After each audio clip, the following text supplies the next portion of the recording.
شیخ کہتے ہیں میں اس کے پیچھے کھڑا تھا، اس کے بعد میری باری تھی، تو میں نے سنا کہ وہ جو ذمہ دار تھا نا چودھری، وہ ملتزم پہ چمٹ کے رب نال گلاں کر رہا اپنی بولی چ۔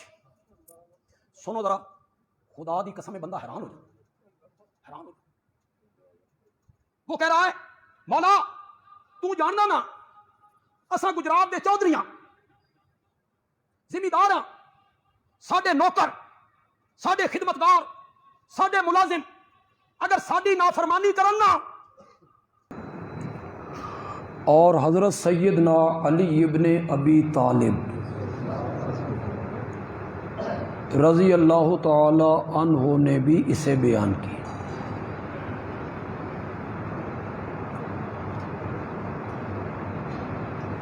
اور یہ دونوں فرماتے ہیں کہ ہم بھی اسی لیے ہر سال 2 دمبے ذبح کرتے ہیں۔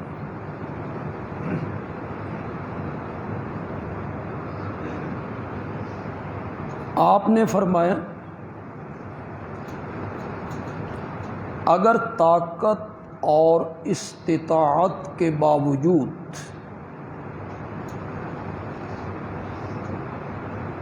کوئی آدمی قربانی نہیں کرتا تو وہ ہماری عیدگاہ کے قریب بھی نہ۔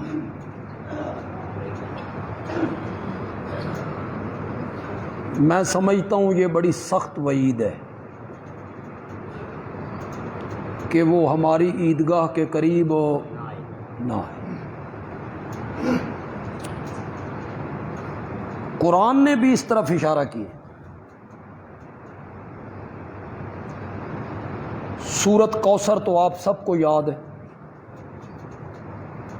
تلاوت کی نیت سے پڑھیے گا، ہر حرف پہ 10 نیکیاں ملیں گی۔ اِنَّا أَعْطَيْنَاكَ الْكَوْثَرَ،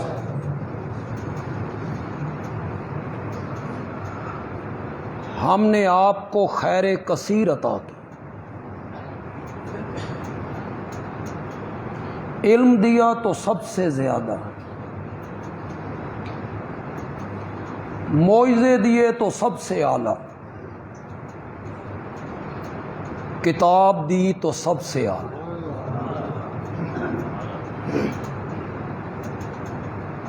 جیسے یار آپ کو عطا کیے ایسے یار بھی کسی نبی کو عطا نہیں۔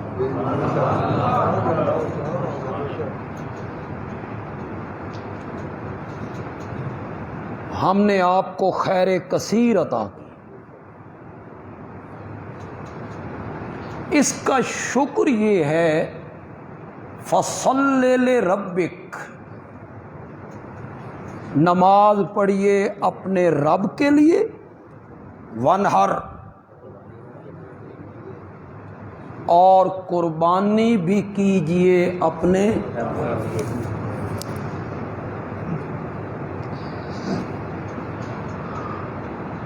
ایک تو مفہوم یہ ہے کہ اللہ کے سوا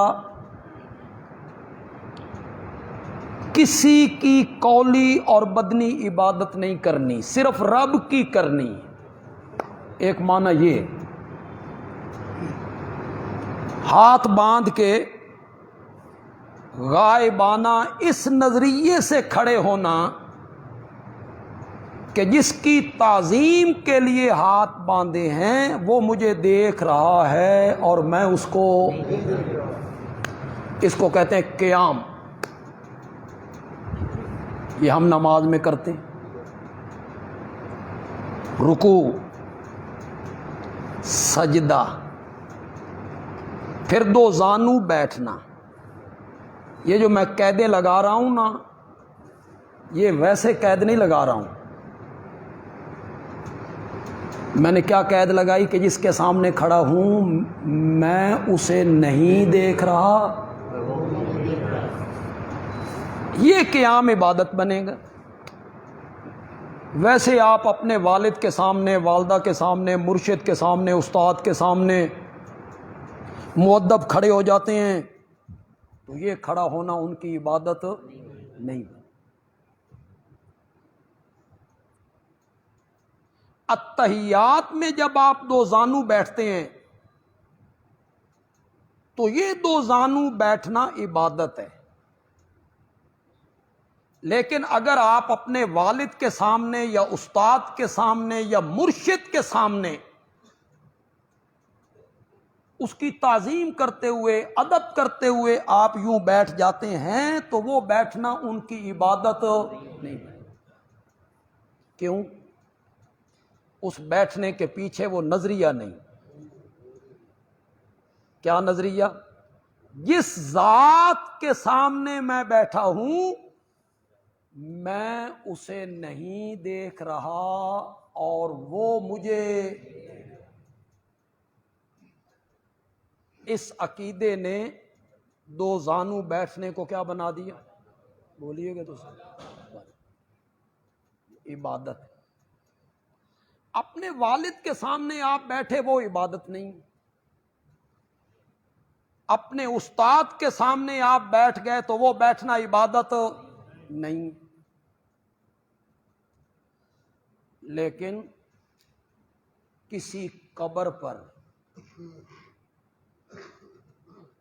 آپ مجاور بن کے دو زانو ہو کے بیٹھ جاتے ہیں، اس نظریے سے آپ میری طرف دیکھیں، آپ میری طرف دیکھیں یار، کیا ہو گیا ہے؟ اس نظریے سے کہ صاحب قبر کو میں نہیں دیکھ رہا اور وہ مجھے، تو یہ صاحب قبر کے سامنے قبر کے اوپر بیٹھنا اس قبر والے کی کیا بن جائے گی؟ اور آپ والد کے سامنے بیٹھیں گے تو عبادت نہیں بنے گی۔ فرق کیا ہوا؟ عقیدے کا فرق ہوا، نظریے کا۔ اس نظریے نے اس تعظیم کو عبادت بنائے۔ میں ایاک نعبد کی تشریح کروں گا تو اس میں تفصیل سے آپ کو سمجھا دوں۔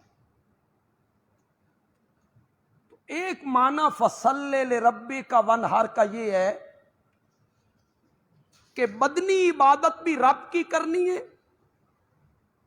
قولی عبادت بھی رب کی کرنی ہے، اور قربانی یعنی مالی عبادت بھی کرنی ہے تو رب کی کرنی ہے۔ رب کے سوا یہ عبادتیں کسی کے لیے نہیں کرنی۔ اور ایک معنی یہ ہو سکتا ہے کہ یہ سارے کام رب کی رضا کے لیے کرنے ہیں،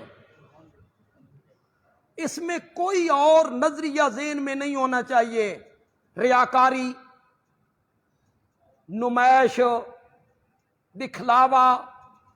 تیری نماز میں، نوافل میں، تہجد میں، قربانی میں، خیرات میں، صدقے میں، مال اللہ کی راہ میں خرچ کرنے میں، جانور ذبح کرنے میں ریاکاری اور دکھلاوا نہیں ہونا چاہیے۔ قربانی کیجئے تو صرف کس کی رضا کے لیے؟ اللہ آپ کو بھی محفوظ رکھے، ہمیں بھی محفوظ رکھے، کہ سب اعمال میں ریاکاری نہ ہو، اور خاص کر کے قربانی میں تو بالکل۔ کچھ باتیں میں اور علماء سے ہٹ کے بھی کبھی کبھی کر لی، کچھ لوگوں کو محسوس بھی ہوتی، لیکن میں کوئی نیتوں پہ شک نہیں کر رہا، نہیں، مجھے پتہ ہے کہ ہمیں حکم دیا گیا ہے کہ باقی مومنوں کے بارے میں اچھا گمان، مجھے یہ علم، کوئی دو آدمی کھڑے ہو کے بات کر رہے ہوں تو برا گمان نہ کرو بلکہ اچھا گمان، دوسرے مومن کے بارے میں اچھا گمان رکھو، مجھے اس کا علم ہے۔ میں یہ نہیں کہتا کہ جو لوگ 6 لاکھ 8 لاکھ 10 لاکھ 15 لاکھ 50 لاکھ کے بیل لے کر ذبح کرتے ہیں، اور ایک بکرا 2 3 4 5 نہیں 30 بکرے قربانی کرتے ہیں، اللہ نے ان کو دیا ہے، ان کے پاس دولت ہے، اللہ نے مال دیا ہے، دولت دی ہے، اس کو وہ قربانی کے موقع پہ ایسا خرچ کرتے ہیں۔ وہ لوگ اگر 20,000 کا حصہ ڈالیں اور قربانی کر دیں، یہ میرے ہاتھ میں قرآن، اللہ قیامت کے دن ان سے نہیں پوچھے گا کہ تساں قربانی کیوں نہیں کی، نہیں پوچھے، ان کی قربانی ہو گئی، یہ واجب ادا ہو گیا۔ فرض تو نہیں ہے نا، واجب ہی ہے نا۔ بعض ائمہ کے نزدیک تو سنت ہے، لیکن امام اعظم امام ابو حنیفہ رحمۃ اللہ علیہ کے نزدیک یہ قربانی کیا ہے؟ واجب۔ اگر وہ ارب پتی آدمی 40,000 کا ایک دمبا یا بکرا ذبح کر دیتا ہے، اللہ اس سے قیامت کے دن پوچھے گا کہ تو قربانی کیوں نہیں سی کی تھی؟ نہیں پوچھے، قربانی ہو گئی۔ لیکن یہ آدمی جسے اللہ نے مال دیا ہے، اس کی نیت نیک ہوگی، میں برا گمان نہیں کرتا، اس کی نیت یہ ہوگی، خیال یہ ہوگا، اللہ نے من وافر دولت دیتی ہے، اللہ بھی بے حساب من دیتا، تو مجھے بھی چاہیے کہ میں 50 لاکھ 60 لاکھ کروڑ روپیہ قربانی پہ خرچ کر دوں۔ ہو سکتا ہے اس کی نیت یہ ہو، لیکن یہی آدمی جو قربانی پر کروڑ روپیہ خرچ کرتا ہے، یہ اپنے مال کی زکوٰۃ پورا وزن کر کے کیوں ادا نہیں کرتا؟ کیوں نہیں دیتا؟ اس میں یہ اس طرح کا خیال جس طرح قربانی میں یہ کر رہا ہے، فکر ایسے منڈیوں میں پھر رہا ہے، اچھے اچھے جانور تلاش کر رہا ہے، یہی آدمی مال کی زکوٰۃ اس فکر کے ساتھ کیوں نہیں دیتا؟ زکوٰۃ دیتے ہوئے اس کا طریقہ یہ ہے، 50,000 دے دو جی، 60,000 دے دو جی، 2 لاکھ روپیہ زکوٰۃ نکال دو جی۔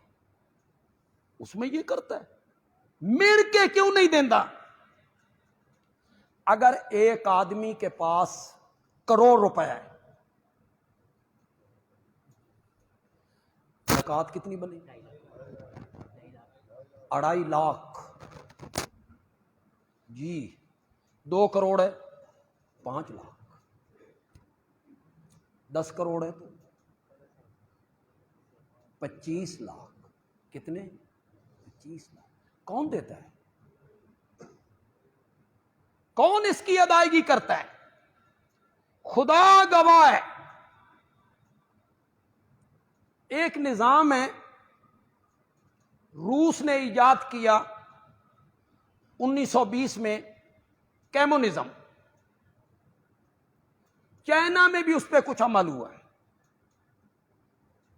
سن 70 کا جو الیکشن ہمارے ملک میں ہوا، 1970 کا الیکشن، اس میں ذوالفقار علی بھٹو صاحب وہی نعرہ لگا کے سیاست میں آئے،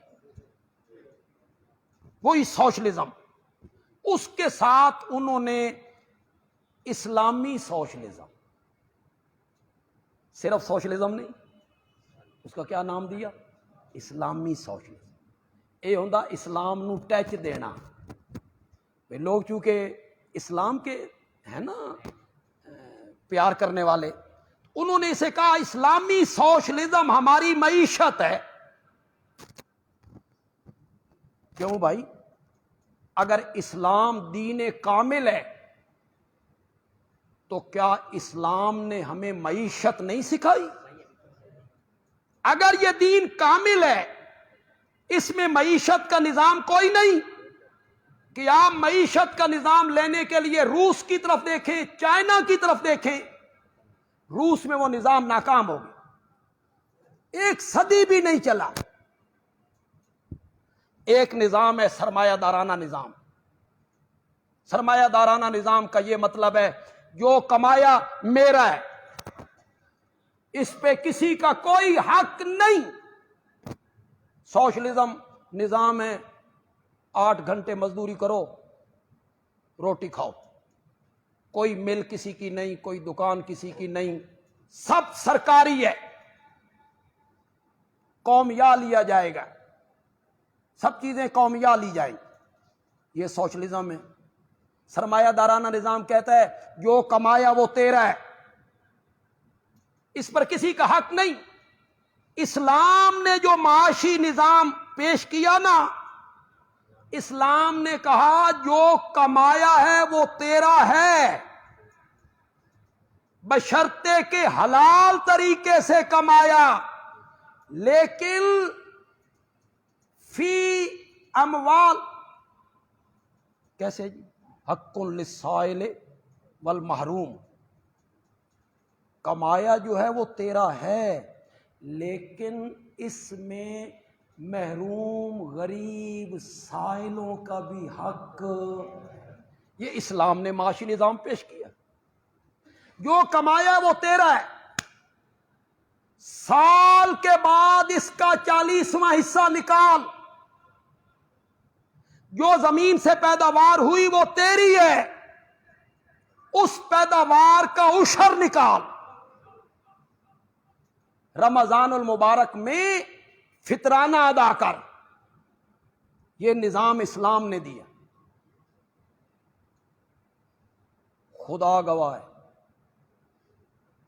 اگر ہمارے ملک میں یہ نظام نافذ ہو جائے، دولت مند زکوٰۃ دیں، ذمہ دار عشر دیں، کعبہ کے رب کی قسم ہے پورے ملک میں کوئی آدمی بھوکا نہیں رہ ہی نہیں سکتا، سوال ہی پیدا نہیں۔ نکالیں تو صحیح۔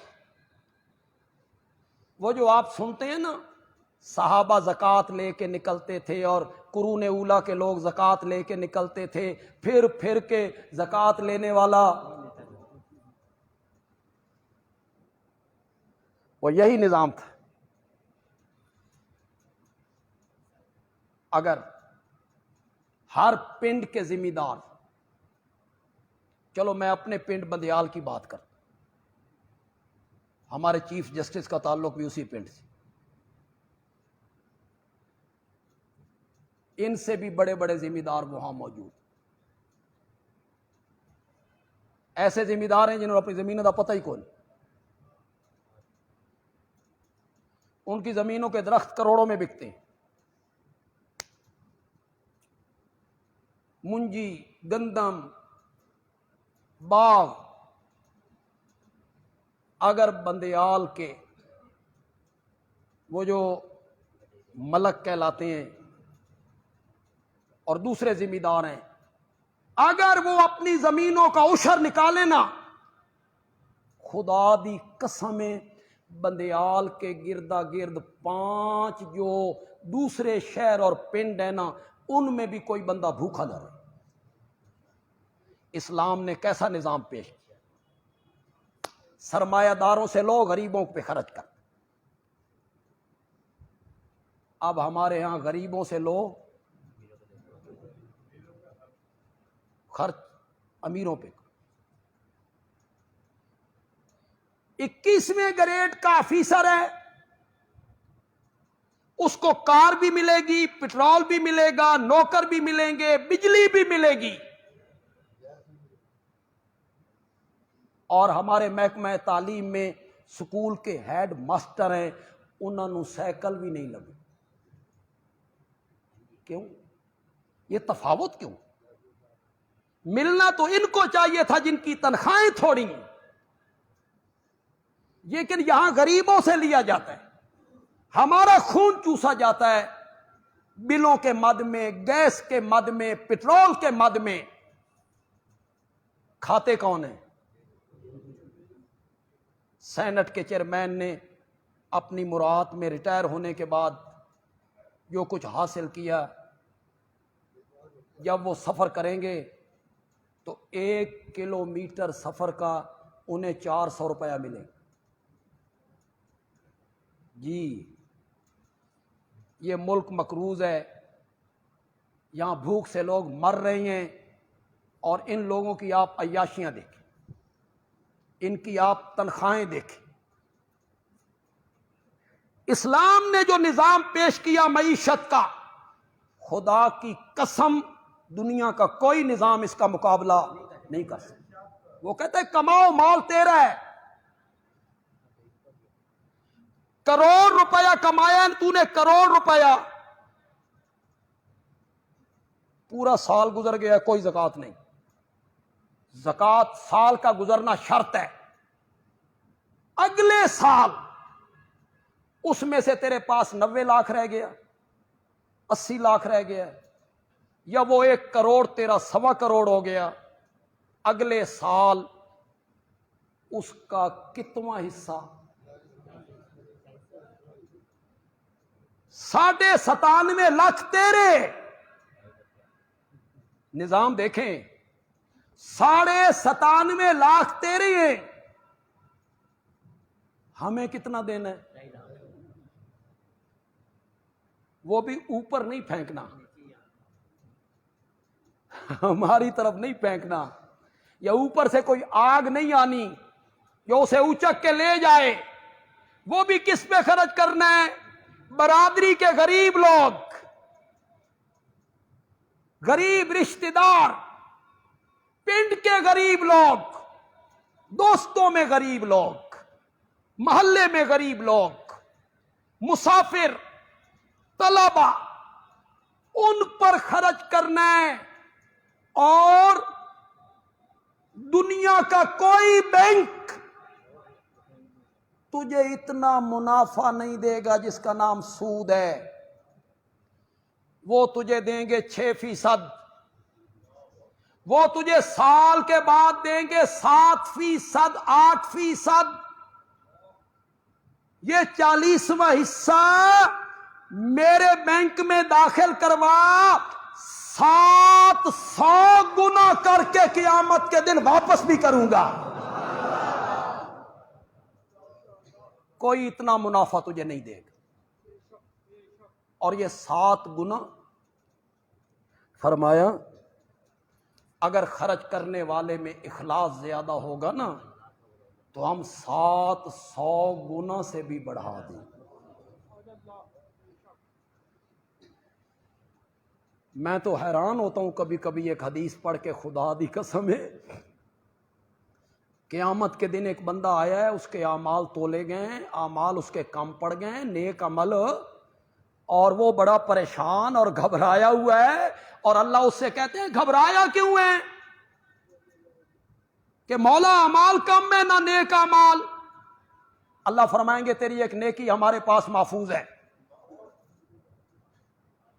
وہ لے اور نیک عمل والے پلڑے میں رکھ۔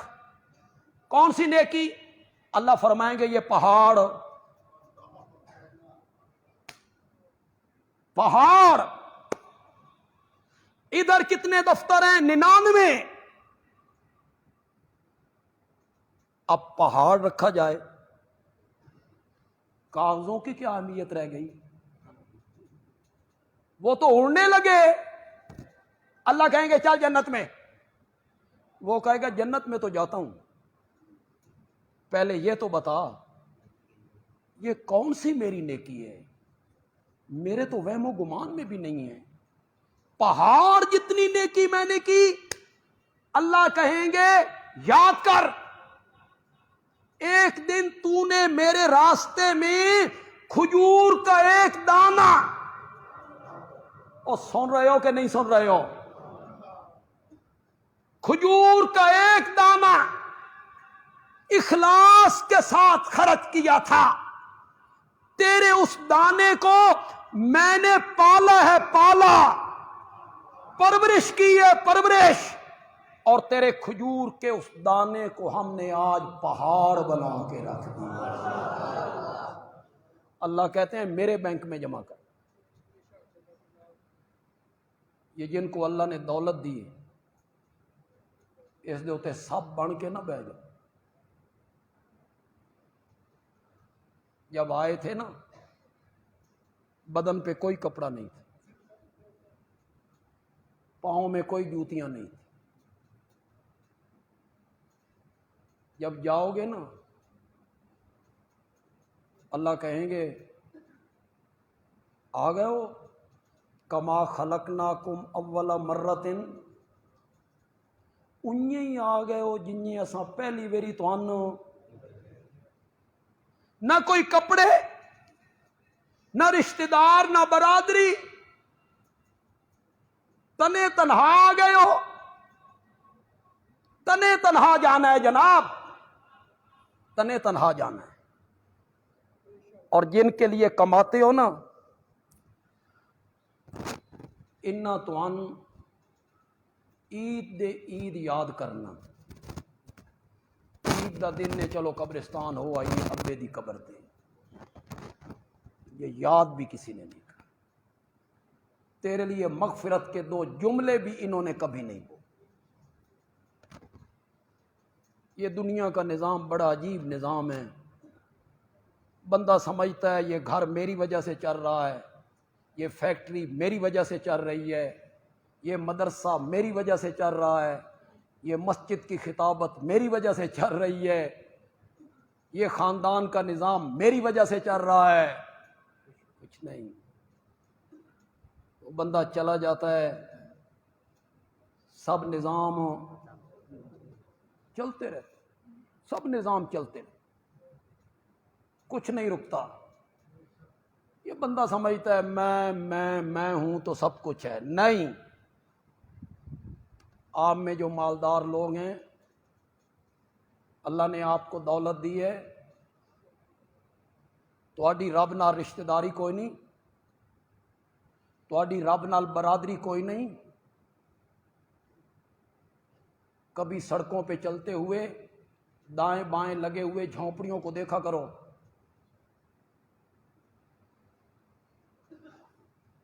سناؤ دو تین دن گرمی دا کی حال ہے؟ بولو ذرا، پنکھوں میں ہو، ایئر کنڈیشن میں ہو، ایئر کولر میں ہو، ٹھنڈی چھاؤں میں ہو، وہ جو سڑک کے کنارے کپڑے کی جھونپڑیوں میں رہنے والے لوگ ہیں، نیچے تپتی ہوئی زمین ہے، وہ بھی اسی رب کے بندے ہیں۔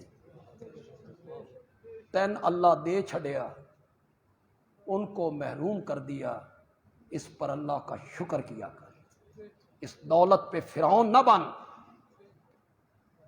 اس دولت پہ سام بن کے نہ بیٹھ، دولت پہ مغرور ہو کر غریبوں پہ ظلم نہ ڈھاؤ،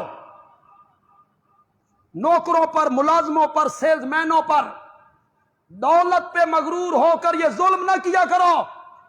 کچھ نہیں ہے یہ دولت، الہاکم التکاثر۔ پڑھو آگے، تمہیں غفلت میں ڈال دیا، تمہیں غفلت میں ڈال دیا مال کی کثرت نے۔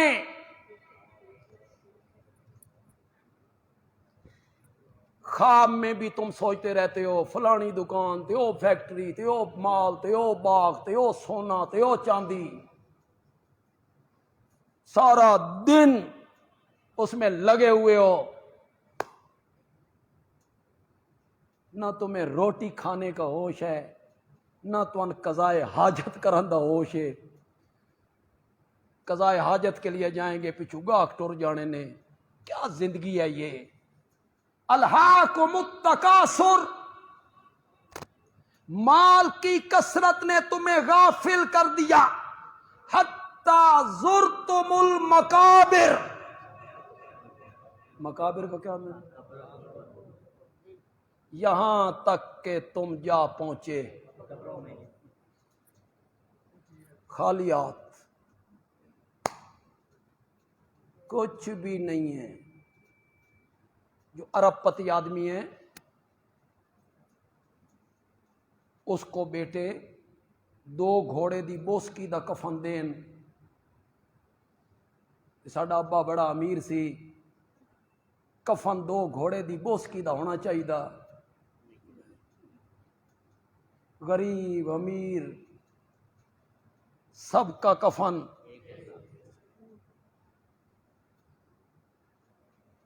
وہاں کیڑوں نے کھا لیا، چند دنوں کے بعد کیڑوں نے کھا لیا، ختم ہو گئے، کسی نے یاد بھی نہیں کی۔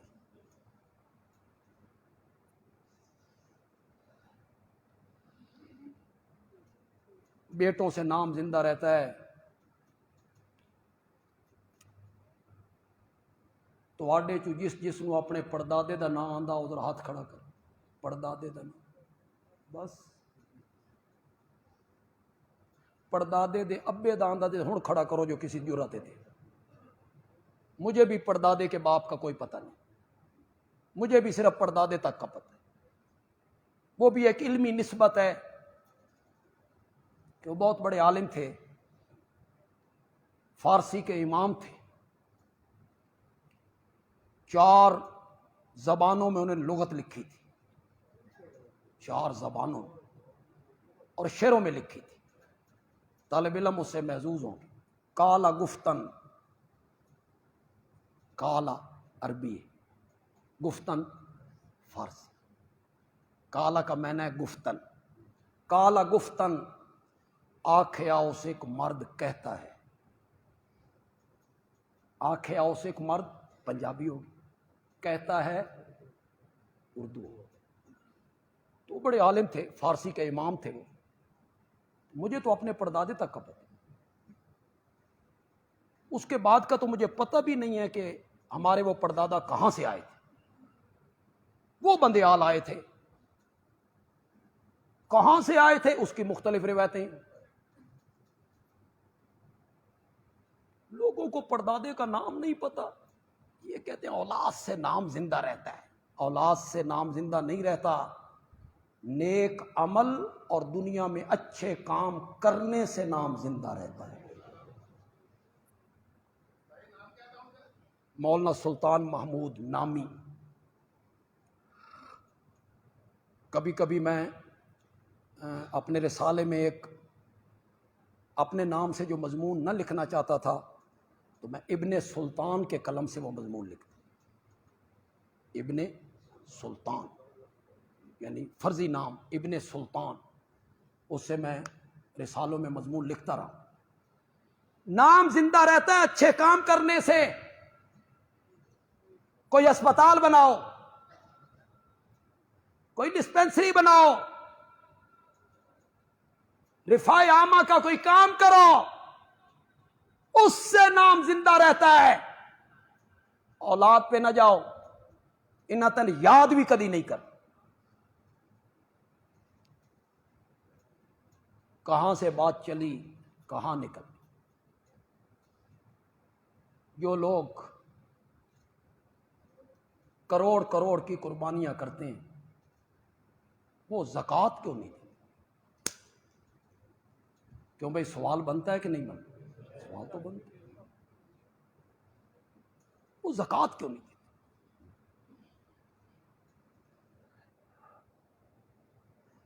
ہر سال عمرہ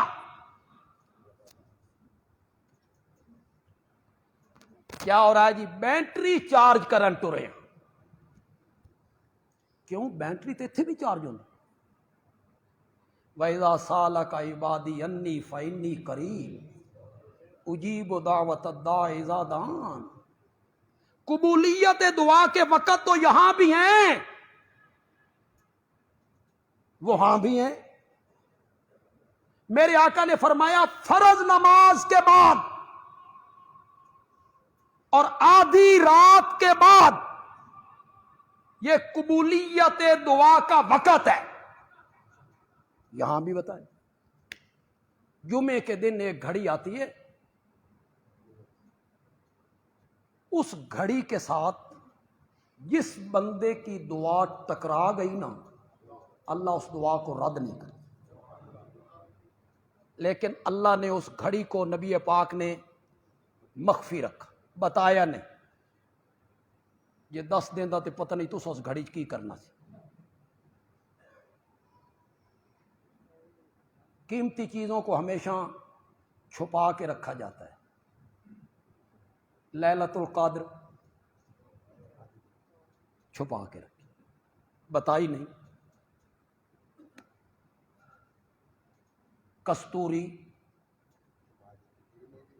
اسے ہرن کے نافے میں چھپا کے رکھا.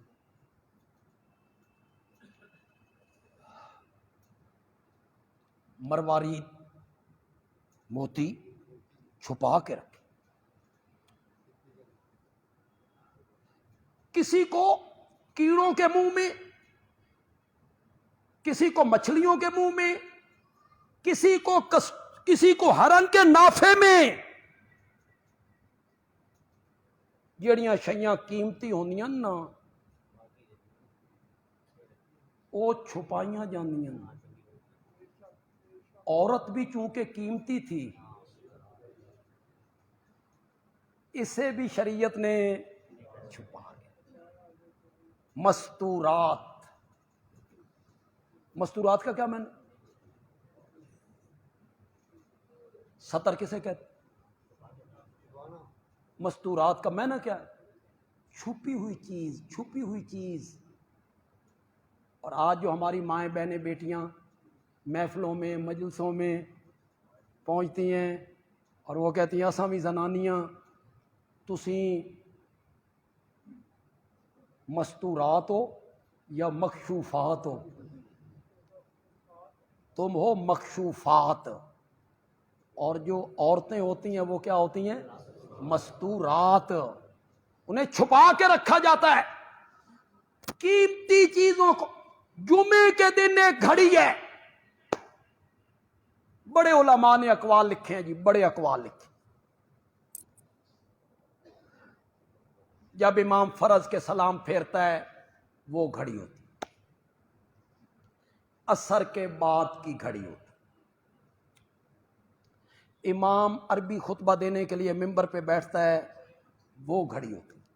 سب سے مضبوط قول یہ ہے کہ امام دو خطبوں کے درمیان جو تھوڑی دیر کے لیے بیٹھتا ہے وہ گھڑی. اس میں آپ زبان سے دعا نہیں کر سکتے، دل میں دعا کر. دو خطبوں کے درمیان جب امام بیٹھ گیا، خطیب بیٹھ گیا، تو وہ جو گھڑی ہے اس میں آپ دل میں اپنے اللہ سے کیا کریں گے؟ دعا کریں. فَصَلِّ لِرَبِّكَ وَانْحَرْ. نماز بھی پڑھیے کس کے لیے؟ اور قربانی بھی کیجیے کس کی رضا کے لیے؟ وہ جو قربانی کی دعا ہے عربی میں، پھر میں اچھا گمان کروں گا کہ آپ میں سے اکثر لوگوں کو یاد ہو. میں پڑھ دیتا ہوں، جن کو آتی ہے وہ میرے ساتھ پڑھیں. انی وجہت وجہیہ للذی فطر السماوات والارض حنیفا وما انا من المشرکین ان صلاتی ونسکی ومحیای ومماتی للہ رب العالمین لا شریک لہ وبذالک امرت وانا اول. یہ عربی ہے، دعا آنی چاہیے، لیکن نال اس دا معنی بھی آنا چاہیے. صرف نہیں دعا عربی میں پڑھ دی، میں نہ بندے نو پتہ کوئی نہیں میں کی آکھ رہے ہیں. معنی آنا چاہیے. معنی میں ابھی آپ کو سناتا ہوں. اگر کسی کو یہ دعا نہیں نہ آتی یا آتی ہے تو یہ دعا کر کے نہ وہ اپنے رب نال قربانی ذبح کرن تو پہلے اپنی زبان وچ گل کرے. وہ ساری بولیاں جانتا ہے، ساری بولیاں جانتا ہے. اپنی زبان دا جڑا مزہ نا،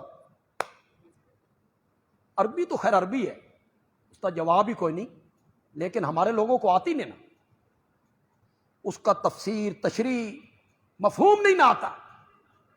اپنی زبان دا پڑھا.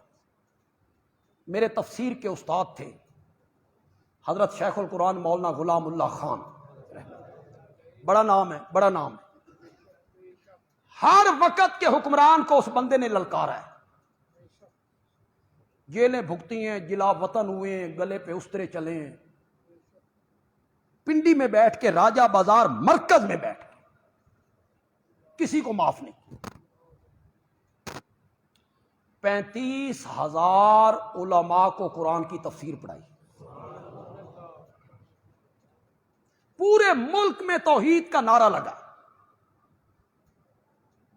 یہ میں اس لیے بتا رہا ہوں کہ اگلی بات جو میں بتاؤں گا وہ آپ دیکھیں گے کہ اتنے بڑے عالم نے کیا بات کہی.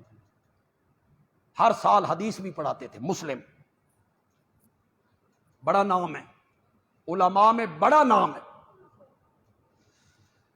وہ کہتے ہیں میں حج پہ گیا, طواف کرنے کے بعد 2 رکعت نماز نفل پڑھی میں نے. اس کے بعد میں ملتزم پہ آیا. ملتزم وہ جگہ ہے حجر اسود اور بیت اللہ کا دروازہ ہے نا, اس کے درمیان والی جگہ. دروازہ بھی شامل نہیں, دروازہ اس میں شامل نہیں ہے. دروازہ اور حجر اسود اس کے جو درمیان جگہ ہے اس جگہ کو کہتے ہیں ملتزم. ملتزم کا لفظی معنی ہے جس سے چمٹا جائے, جس سے چمٹا. حکم یہ ہے کہ اس سے آ کے آپ چمٹ جائیں. سینہ اس کے ساتھ لگائیں, ہاتھ اپنے بلند کر لیں اور رخسار اپنے اس دیوار کے ساتھ لگا. تصور یوں کریں بھائی اللہ نو اساں جفی پا لیں. یہ قبولیت دعا کی جگہ ہے. اس جگہ پہ جو دعا مانگی جائے نا وہ اللہ قبول کر دے. حضرت شیخ کہتے ہیں میں نفل پڑھنے کے بعد اس جگہ پہ آیا نا تو مجھ سے پہلے ایک آدمی اس کے ساتھ چمٹا ہوا. مجھے محسوس ہو گیا اے پاکستانی ہے بھی گجرات دے علاقے دا تے ہے بھی کوئی چودھری وڈیرا زمیندار سرمایہ دار آدمی. شیخ کہتے ہیں میں اس کے پیچھے کھڑا تھا. اس کے بعد میری باری تھی تو میں نے سنا کہ وہ جو زمیندار تھا نا چودھری وہ ملتزم پہ چمٹ کے رب نال گلاں کر رہا اپنی بولی چ. سنو ذرا, خدا دی قسم بندہ حیران ہو جائے, حیران ہو جائے. وہ کہہ رہا ہے مولا تو جاننا نا اساں گجرات دے چودھریاں زمیندار ہاں, ساڈے نوکر ساڈے خدمتگار ساڈے ملازم اگر ساڈی نافرمانی کرن نا تے مولا او ہاتھ بن کے ساڈے ویڑے وڑ پاؤن نا تا ساڈی سرداری سن مجبور کر دیے اساں اس نو معاف کر دے ویے تے مولا میں بھی ہاتھ بن کے تیرے ویڑے آ گیا ہی مولا تے مولا من معاف کر دے. حضرت شیخ کہتے ہیں میرے پاؤں تلے سے زمین نکل گئی. وہ روتا روتا ہٹ کے نکل گیا تو میں نے چمٹ کے کہا مولا میری اوہ دعائی جیڑا وہ چودھری مانگ کے گیا. میں تیرے ویڑے وڑ پہ ہاتھ بن کے تے معافی مانگ رہے ہیں تیرے کول تے من اپنی زبان میں. اب میرے پاس وقت نہیں ہے نا, بس میں وہ اپنی زبان میں آپ کو ایک بات سمجھانا چاہتا ہوں. یہ عربی دعا آتی ہے, پڑھیے. آپ نے جانور لٹا دیا, چھری آپ کے ہاتھ میں ہے یا ذبح کرنے والے کے ہاتھ میں ہے. اس وقت آپ نے ذبح کرنے سے پہلے اللہ نال ایک گل کرنی. آپ نے کہنا ہے مولا تو نے جانور کی قربانی مانگی, دیکھ کتنا موٹا تازہ قیمتی جانور میں تیری راہ میں قربان کر رہا ہوں. مولا تو اس وقت میرے دل میں جھانک کے دیکھ, کل کلا اگر تجھے میرے ماں باپ کی قربانی, میری اولاد کی قربانی, میرے کنبے کی قربانی, میری برادری کی قربانی, میرے کاروبار کی قربانی, میری عزت کی قربانی اگر تو مانگے گا نا مولا میں اس کے لیے بھی تیار ہوں. یہ رب سے بات کرنی, اس کے بعد جانور ذبح کرنا. آپ ذبح جانور کریں گے، اللہ آپ کو اولاد کی قربانی کا ثواب عطا کرے۔ اتنی پرچیاں یار، کیا مشرک کا درجہ منافق سے کم ہے یا زیادہ ہے؟ منافق ایک الگ خصلت کا آدمی، وہ بھی کافر ہی ہے، دل سے تو مومن نہیں ہے وہ، اور مشرک وہ ظاہری شرک کر رہا ہے۔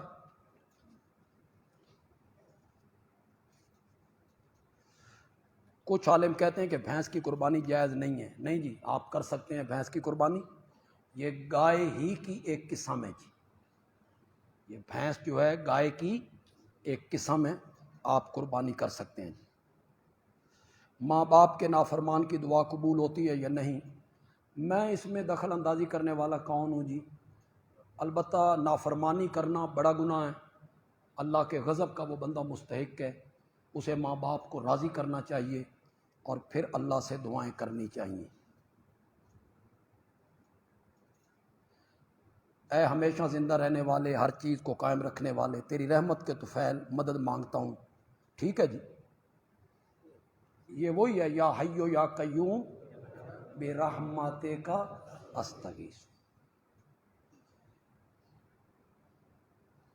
اس کے علاوہ نہیں جی۔ ایک مسجد جس کا وضو خانہ مسجد کے دروازے سے باہر ہے، کیا وہاں بندہ جوتیاں پہن کر بیٹھ سکتا ہے؟ یہ تو اس مسجد کی انتظامیہ سے پوچھیں کہ وہ جگہ مسجد میں ہے یا نہیں۔ اگر انہوں نے شامل کر رکھی ہے تو جوتیاں مت پہنیں، اگر انہیں شامل نہیں کر رکھی تو آپ پہن سکتے ہیں۔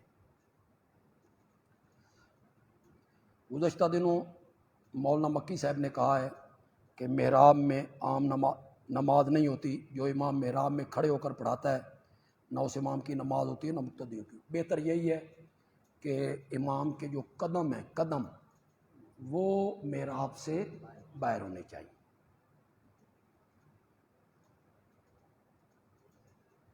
یہ حضرت ہند کے بارے میں جو پوچھا گیا ہے کہ معاف کر دیا گیا، میں نے لیکن آج کے بعد میرے سامنے مت آنا، نہیں، حضرت ہند سے یہ نہیں کہا، یہ واشی سے کہا، جو حضرت حمزہ کا قاتل تھا، اسے کہا کہ تیرا اسلام تو قبول ہے لیکن میرے سامنے نہیں آنا۔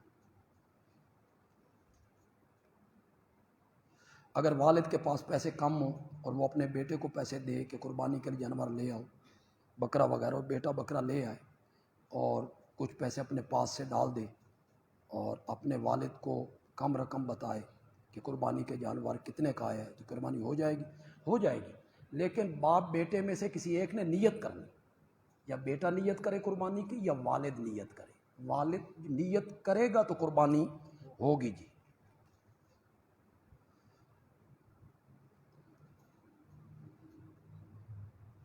یہ جو سودا کروایا جاتا ہے پلاٹ کا یا کسی چیز کا، اس میں جو کمیشن ہے یہ جائز ہے جی، اس میں ناجائز والی کوئی بات نہیں ہے جی۔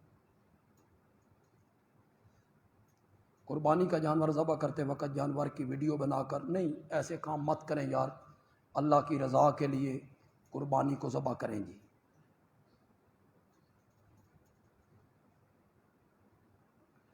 ہر جمعے کو آپ کی اپیل ہوتی ہے کہ مسجد کا فلاں کام کرنا ہے، فلاں کام کرانا ہے، میں نے تو اس مسجد کے لیے اپیل کبھی نہیں کی، دوسروں کے لیے آپ کر دیں۔ تو یہ پانی کے مسئلے کے بارے میں کہہ رہے ہیں، انشاءاللہ آئندہ جمعہ آپ کو یہ شکایت نہیں ہوگی انشاءاللہ۔